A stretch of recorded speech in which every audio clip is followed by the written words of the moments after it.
Hey, what's up, everybody? Welcome to another edition of Wade Watches. I'm Wade. Welcome to another fresh out of the movie theater review, where for today's movie, just FYI, there's no poster for it up, so just filming myself right in front of the movie theater entrance. But today I'm going to be taking a look at Locked. I just got through watching this a couple of minutes ago, and it's directed by David Yurovetsky, and stars Bill Skarsgård and Anthony Hopkins, and is produced by Sam Raimi. And also, just a bit of movie trivia for you, I didn't find this out until the credits rolled. It's based off of a Spanish film called 4x4. It's pretty much unofficial remake, I believe, or I don't know if they remade it shot for shot. I don't know. Didn't hear about that movie until the end credits. But anyway, honestly, going into this, the most I was hoping for was just a halfway decent claustrophobic horror film. I am a sucker for claustrophobic horror that takes place in either one location or just a very cramped and claustrophobic location. I love Buried with Ryan Reynolds. I loved As Above, So Below, and I really enjoyed The Descent. So just anywhere where characters are cramped and trapped and can't escape, that's my thing, because that within itself is pretty terrifying, where you're trapped in a very cramped location and you're unable to escape. And that is exactly the case here with our character Eddie, played by Bill Skarsgård, who's down on his luck, has just hit hard times, is short for cash. So of course, as the trailers tell you, he decides to break into a very nice looking car to see if there's anything he can sell, but the doors are locked and he can't get out. And not only that, but it turns out that somebody is controlling the car's every move, and they have a voice that's very similar to Hannibal Lecter. It's Anthony Hopkins himself. And now we have our movie. Eddie's a car thief who got locked in the car that he was trying to steal, and now Anthony Hopkins, is out for revenge, and he's going to torment this car thief's ass and possibly drive him insane in the process. And yes, I ended up having a blast with Locked from start to finish. I really love this from start to finish, and I really wasn't expecting that, just because despite the grade A talent behind this, I don't know, man, the trailers, I guess perhaps it was the trailers that didn't quite do it justice and didn't quite make it look like it was going to be the best thing ever, but it turns out it was pretty much the best thing ever.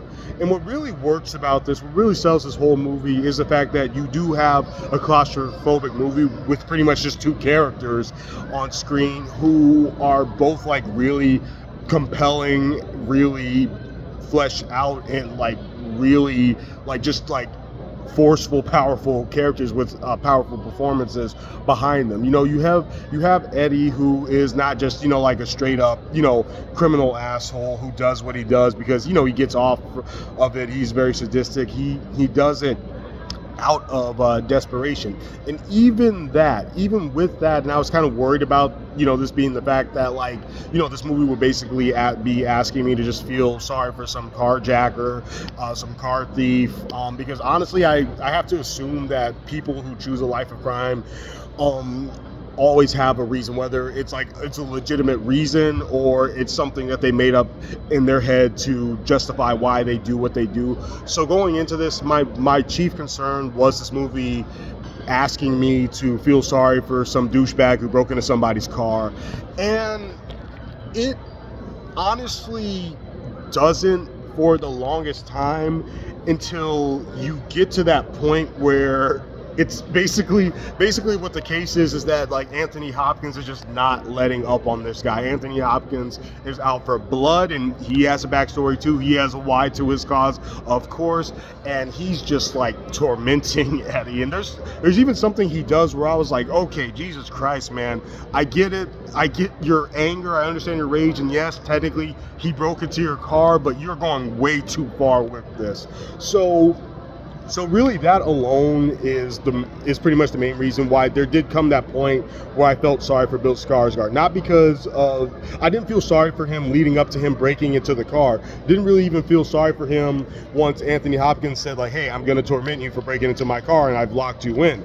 I felt sorry for him as the thing kept going on and as it became clear that Anthony Hopkins was like tormenting him with a sadistic vengeance. Like he was getting off on just how scared he was making Bill Skarsgård. That's when I felt sorry for the car thief. And going on to Anthony Hopkins, what can I say, man? It's the man. No, the like 80%. No, I'd say more like 90. Honestly, you don't see his actual face until like the very end of the thing.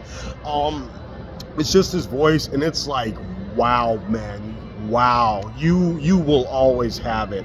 And I know it might be cliche to say this, but at a certain point, it was just like, that's Hannibal Lecter back on the screen again. Loved Anthony Hopkins in this. It's just that voice. He has that voice, man. You can't miss it, and it is put to great use here, and I loved every minute of his performance. And yeah, that's really pretty much all to say. Things get going. First half of the movie, I don't want us to give away too much, but first half of the movie, the car is stationary in this one parking lot. One thing leads to another, and you do see this in the trailer. Eventually, car starts driving around, and it was intense. It was thrilling. It was downright disturbing. Some of the things that end up happening as a result of, this car thief being locked in a car that he has no control over happening. And I was like, wow, man, you are surpassing my expectations here. And there's even something that's brought up here, this back and forth between Eddie and Anthony Hopkins' character, where, it's nothing, groundbreaking, because it's all like, within the narrative. Bill Skarsgård's like, well, I broke into your car because of X, Y, and Z. I'm not some hardened, brutal criminal. I had to do it. And Anthony Hopkins is like, yeah, but you still broke into my car, and here's how I feel about people like you who think that they can do whatever because they've had it harder, and et cetera, et cetera. And they build this rapport. They have this little debate where it's like, yeah, you know what, both of you, despite not necessarily handling this the best way, raise good points from both sides around. And it's a shame. This is the one shortcoming of the movie. Like, the debate is like cut pretty like short. It's like one back and forth because Bill Skarsgård is literally being forced to listen to Anthony Hopkins talk and listen to his motivation. Well, I wish that would have gone on a little bit longer, because if you're going to bring that up, you don't have to let it hijack the entire movie. You can still have it in there organically, but talk a little bit more about that, because what you're talking about is a very real thing. Just like Mickey 17 exploring like what people who are desperate for money will do. So is Locked. And you can have that last a little bit longer, is what I'm saying. But nonetheless, I really still had a blast with that. The fact that that debate on classism and society, pretty much comes up once, only like once in the film. It might have been addressed at a couple of other points either, but maybe like in mid-passing. There's only one point where they have like just a straight up debate. The fact that only happens once didn't bother me. I still love this from start to finish.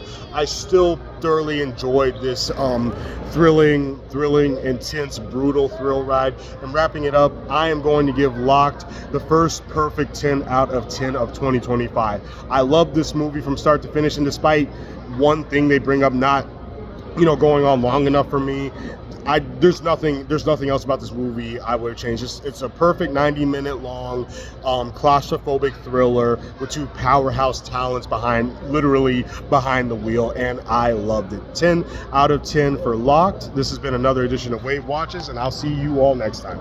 Peace.